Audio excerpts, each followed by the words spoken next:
This episode of Now This Is Lit is brought to you by Audible. Check the link in the description to get your first Star Wars audiobook free.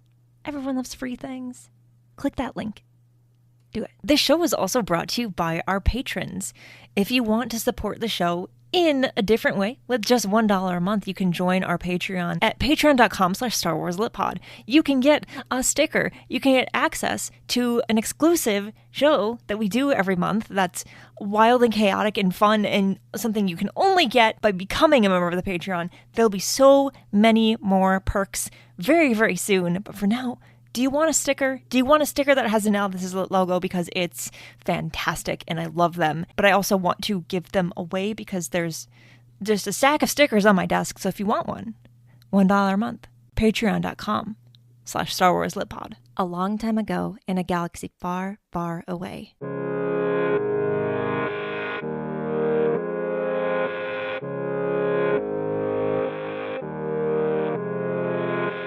You're listening to Now This Is Lit, a podcast about Star Wars books, the people who make them, and the readers who just can't get enough of them. I'm your host, Meg Dowell. I use she, her pronouns. The High Republic, Trials of the Jedi, is out today. If you haven't already checked out my spoiler-free review, that's also available. Listen to that. But today, enjoy my interview with the author, Charles Soule.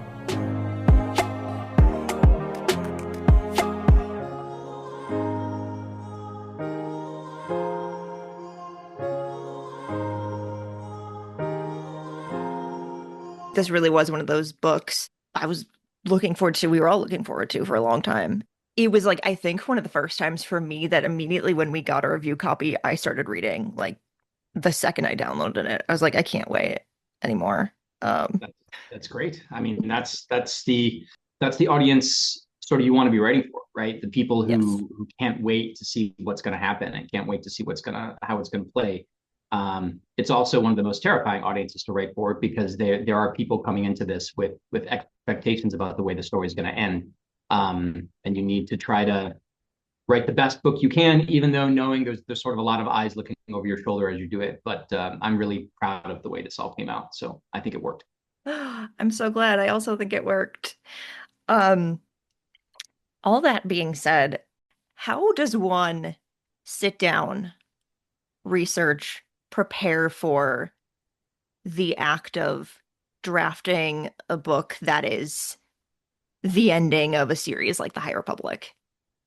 Right. Well, this is a project that I knew I had for pretty much since for a long time. Let's put it that way. Mm-hmm. And so I knew that in order to execute the final book well in a project that was so interconnected through many different stories that other people had written, the first place you have to start is by knowing what other people have done, the other stories that people have told within the space. And so that's really where the research for Trials of the Jedi began, which was the just seeing what everybody else was doing. And some of that was very difficult because a number of the late stage books, so like Into the Light, Claudia Gray's fantastic young adult novel, was being written at the same time as Charles of the Jedi. And so we were in communication about what she was doing so that I could make sure that what I was doing didn't contradict it, but also built off it and created something that was interesting. Tears of the Nameless was completed when I was in the drafting process of Charles of the Jedi. And if you read Tears of the Nameless, which is George Mann's another fantastic young adult novel, you know that it is like the events of that book are extremely important to what happens in Trials of the Jedi. And so figuring out ways for everybody to have the endings they needed for their projects, while I preserved the story beats that I did, knowing that some of the projects were going to be released ahead of mine. And so some little bits were going to be spoiled, figuring out a way to have those elements preserved, the fun of those elements preserved within Trials of the Jedi. So I think to answer the question more specifically, like the research was really just reading everybody else's stories, sometimes reading them again, sometimes going back to stories that I hadn't, I read them all when they were coming out, but I maybe hadn't spent quite as much time with. And now I would go back and read them in detail to find the lines, to see if the beat I wanted could be found dancing between the raindrops of the story that they had told, stuff like that. But then the second part was really a very intensive kind of back and forth conversation with pretty much, you know, trying to think of anybody who wasn't involved in those late stage conversations. There really wasn't everybody. Like the entire High Republic crew was involved in talking about the stories that were in active play while I was writing Trials of the Jedi to make sure that Trials would work as a conclusion and would let them have the books they needed to. Mm. It was a challenge to write a review for this book, even though I liked it, because I found it so unexpectedly difficult to review the book as one book because Trials of the Jedi is, the end point of so much work from so many people all at once. Because you were all pretty much in like constant communication back and forth, depending on who was working on what, to try to make sure that everything lined up. But it worked. Well, I'm glad. I mean, I hope that the conclusion serves as kind of a, I don't know, not really a referendum. That's not really the right word, but like, it really is a book that could not have been written without the work of 10 authors. Yeah. I didn't, I mean, 11, actually, there's 11 writers in the High Republic. Mhm. And so I'm very grateful to all of the other writers and the way that we did this so collaboratively throughout, the way that everybody was always very generous with their plot points and their characters and the way that it all worked. I mean, I was writing for characters in Trials of the Jedi that I had never written before.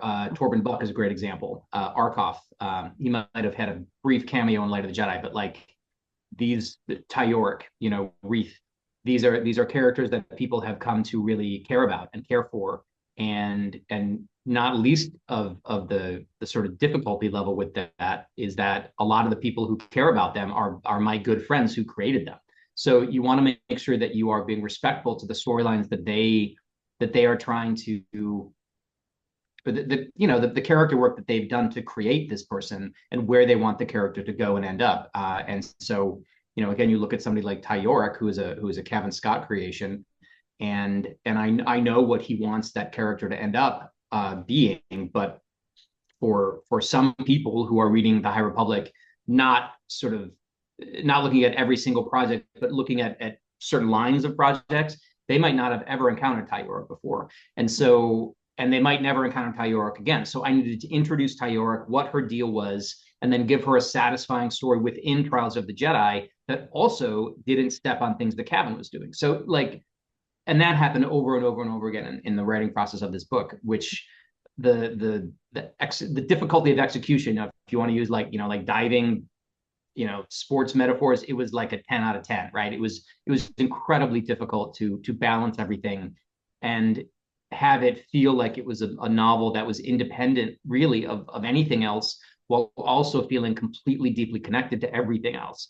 So really, really hard, but I feel very proud of where it all landed. Back when you were working on Light of the Jedi and kind of when all of this was beginning and all of the authors were starting to formulate the beginnings of these stories that would, expand and grow and become everything that we've gotten so far. Did you, specifically you, or you collectively, um, have any idea how any of the storylines that you were starting would end in this last book? Um, in the very earliest days, no, but it wasn't that long. I mean, I guess there were different summits along the way throughout the creative process for the High Republic. So there was a big phase 1 summit, which generated basically the storyline that you saw in phase 1. And there was an architecture document for that, which is one of the things that I did at the beginning of the project, was create that sort of overarching architecture for what would happen in phase 1. And then phase 2, we had another summit basically to kind of go over phase 2 and what was going to happen. And then there was another one for phase 3. And so I would say that the where this was all going to go started to snap into focus not too long after we finished phase 1. So after those first phase 1 projects, after the wave 3 phase 1 projects, is when we started to figure things out. So I've known the way the endings for most of the characters for a long time, but not absolutely not all of them. Like the identity of the people who comprise the Luminous Nine, that went back and forth until pretty late in the game, close to when I started writing Trials of the Jedi. The very, very ending of the book, which you have read, but others have not, so I'm not going to spoil on this one. That was a beat that I wrote and rewrote like 4 or 5 times because I kept swinging back and forth between the way I wanted things to go for that ending beat, because it was the last, it was the last thing that people were gonna remember about the book, other than my dedication, which is, or the acknowledgments, which aren't really part of the story. So it was I knew the feel of it, I knew what I wanted it to feel like, but the way of executing it was something that changed. And so we had one version of that ending that we had all kind of talked about, which is the first version I wrote. And then as I went through the process of binding the book, which is something I do over several drafts, I don't usually have the whole book in the first draft. I just was like, I don't think this is the way to do this. I think it is not, it doesn't feel the way it needs to feel. And so I think I need to find other ways. And so it all really came down to like 2 sentences, and I kept changing them back and forth in changing it, doing it version A, version B, looking at it, seeing how it felt, talking to Mike Siblane about it, talking to various stakeholders to see how they felt about the way it ended. And then when it all came down, it was like literally the last day that I could make changes to this, I decided on the version that it is. But that's kind of the way it goes, right? It's like you do 97% of the work, and then the things that make it special are the things that happen in the last 3% of the work. So I always feel like whatever I have to do to get the book to where it is, it was all necessary and worth it. It's amazing. We love like last minute victories. I think like that's like one of the most frustrating yet rewarding things about writing, is like sometimes to figure out where you're going, and the best way to do it is you have to actually write the thing.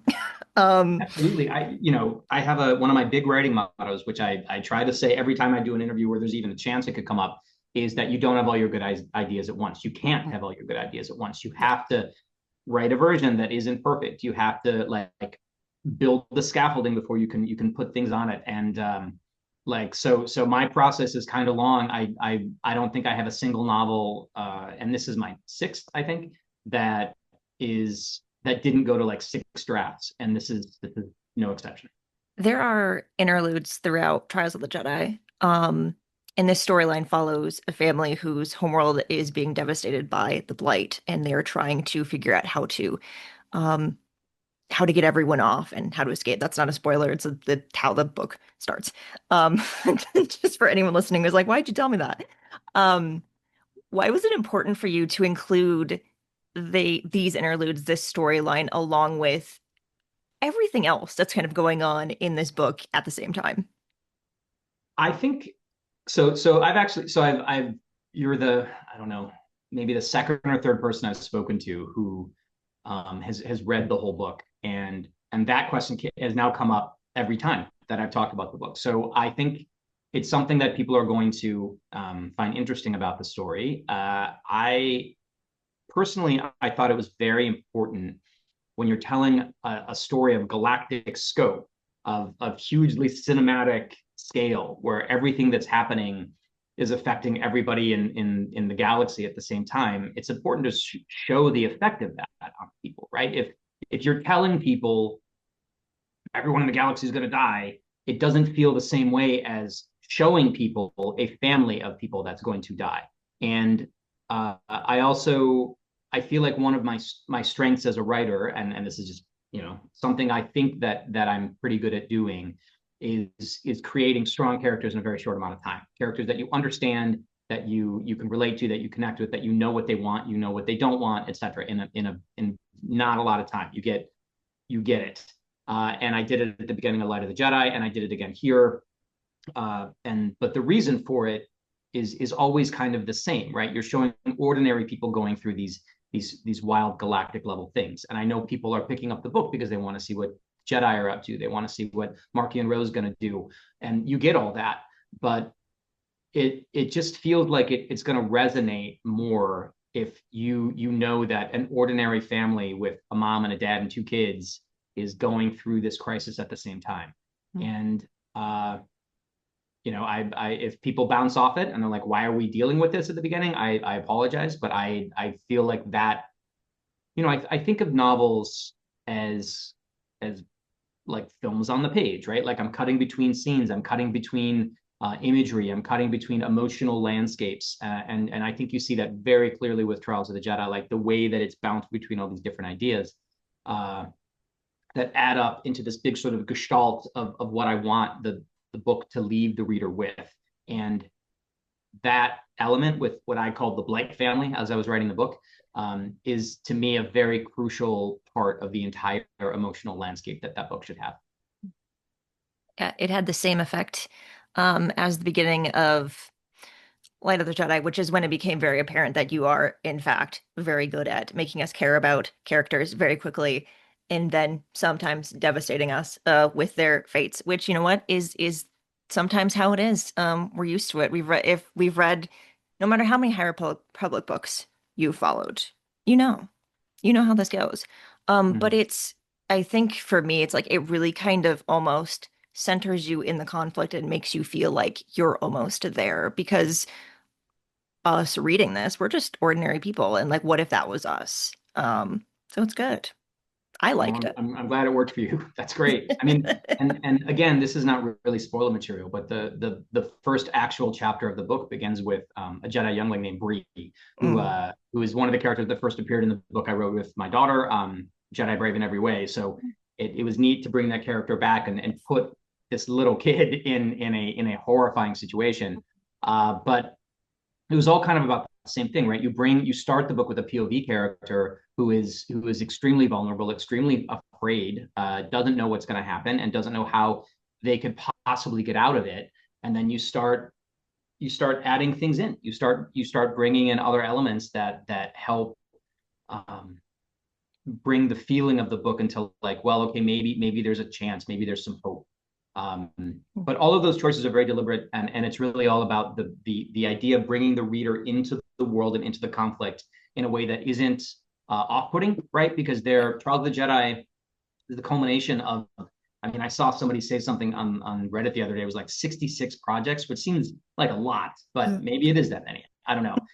There are a ton, and there's a lot of intrigue. There's a lot of swirling things happening, new technology. Like if you haven't been following it, you might be a little bit lost. But by starting with characters that, oh, I know who this is. This is a little kid. Oh, I know who this is. This is a family, and I know families. I've seen families every day. Like it's different than opening the book with a POV chapter from like the Ministry of Information for the Nile, which is like you have to know 7 or 8 different things to even get into that. So Yeah.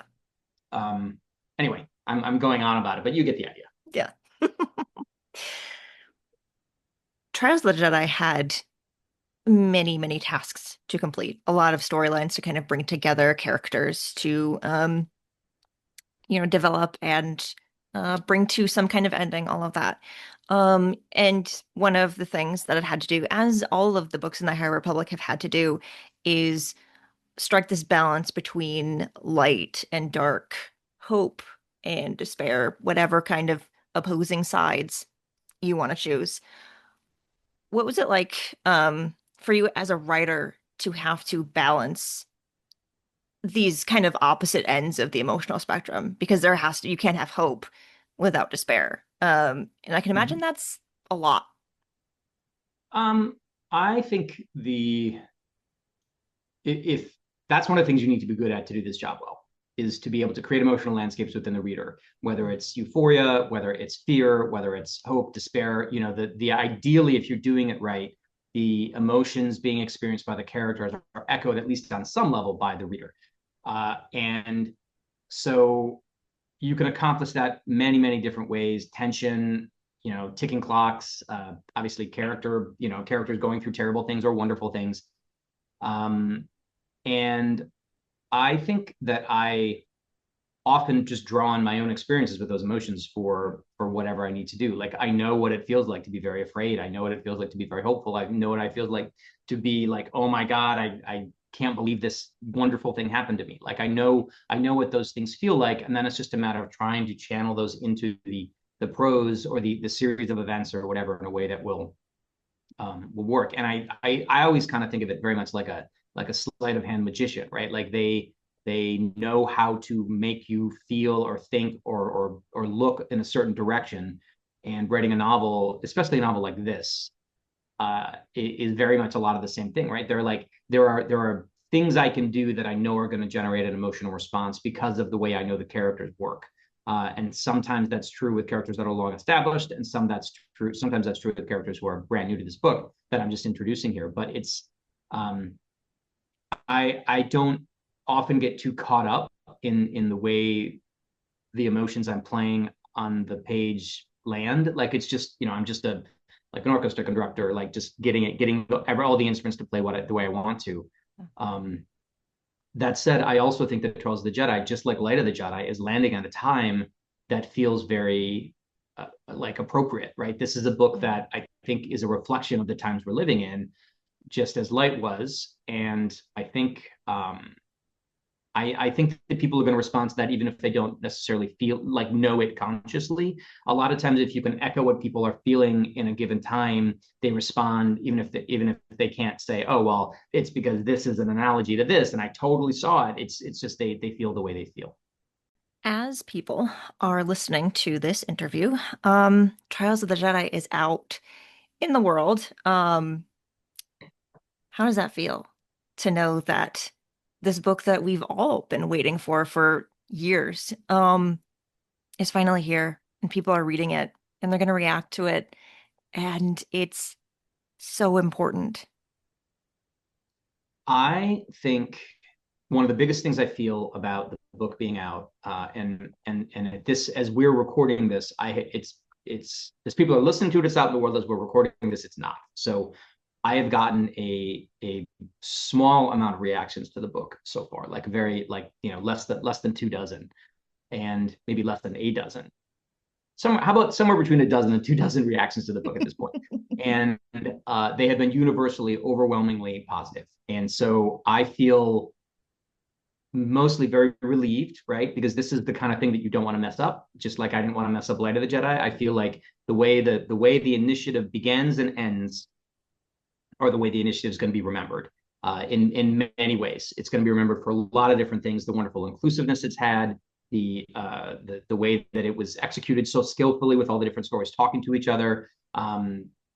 Many things are going to be remembered about it. But I think the things that are going to sit in a reader's mind are how it began and how it ended. So having had the responsibility for both of those is a lot. I'm very grateful for the opportunity, but it was also something I was very, like you don't want to mess it up, right? Like I've built this thing with my people who have become very, very, very good friends over the years. Mm-hmm. And if I'm gonna take a character like Emmerich Captor, who is a character that my very good friend Daniel Jose Older created, I want to do that character justice in Charles of the Jedi, and so on, right? I want to do well by Lucasfilm. I want to do well by the people at Lucasfilm who helped bring the book or bring the project, the whole initiative to life. I want to do well by Random House Worlds, Del Rey, who published it, and then I want to do well by the fans, obviously, the people who, like when you. I mean, I've been there. If there are series that I've watched, television series, book series, whatever that I've enjoyed for years and years and years. And then all I really want to know is, how is it all going to end? How is it going to feel when it's over? And so I knew that I had many, like gazillions of people all over the world who wanted to feel like they had been on the journey for a reason, that they had been given a book at the end by somebody who cared about it as much as they did. And that was what I was trying to do. And so far, it feels like I mostly have. Again, there's no way every project, there's no way that there aren't going to be some people who aren't displeased with this book. It's statistically impossible, and it's Star Wars. But so far, I feel like I set out to do my best to really give people the ending the High Republic deserved at all levels, and I think that I did. And so now I'm just excited to feel the relief that I didn't let everybody down, hopefully, And now I just want to talk about it with people. I just want to see what people think. You're there. Well, you're almost there, as we're talking. But I'm going to read you a line from the review that I wrote. And I don't usually do that. I don't want to do that, but I think it matters in this moment of our conversation. And it's writing an ending is easy, but writing an ending that matters is not. And you wrote an ending that matters. That is incredibly nice. I hope so. I think I clearly did to you. Hopefully I did for the majority of people who read this book. I think, the way that the prequels, the way that the Clone Wars, the way that the sequel trilogy, original trilogy, like those things were some people's original Star Wars. EU, Shadows of the Empire, like there's all these things that were the thing that brought people into Star Wars, and forever that will be their Star Wars. And I think there are a not insignificant number of people in the world for whom the High Republic was that. It will be the thing that was their Star Wars, and will be going forward, no matter how many other stories are told in Star Wars. And so, I really wanted to give those people the thing that made it all, like I said before, the thing that made it all worth it, the thing that made the investment of time and energy and money and like connection with other people and all the things that people did to support the High Republic. I wanted to make that feel like it was worth all of that, and that's what I was trying to do, and I feel okay about it. So thank you. You did great. To close out, I'll ask you this. When you hear the word Star Wars, what's the first image that comes to mind for you? It is a blue lightsaber being held up.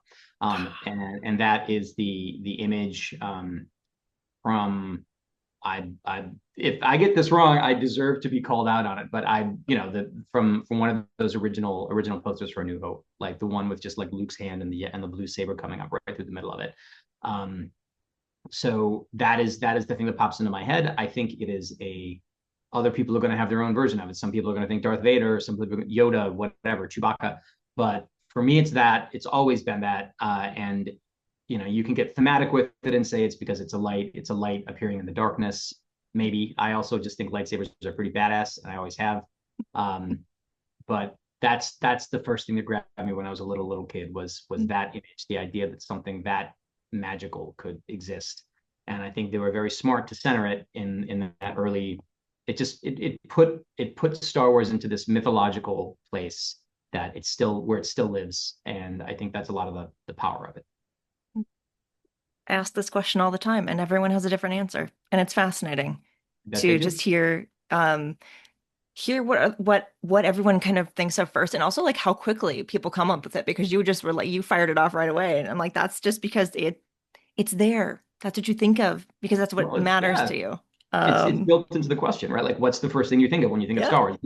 What's the image? And if people are honest with themselves, an image pops into their head right away, even if it's, who knows? It could be something really silly. There's a lot of silly stuff in Star Wars too, but I think we all have like this. This is a wonderful franchise that literally has something for everybody, and I'm not surprised you get different answers every time. Star Wars is great, and I'm so glad that you have been able to contribute so many great stories to it so far, and will continue to do so. Thank you so much for talking to me about the High Republic and about this book and about all of this. It's been great. Been a huge pleasure. Thank you so much. I hope people enjoy the book, and like I said, I look forward to talking to people about it.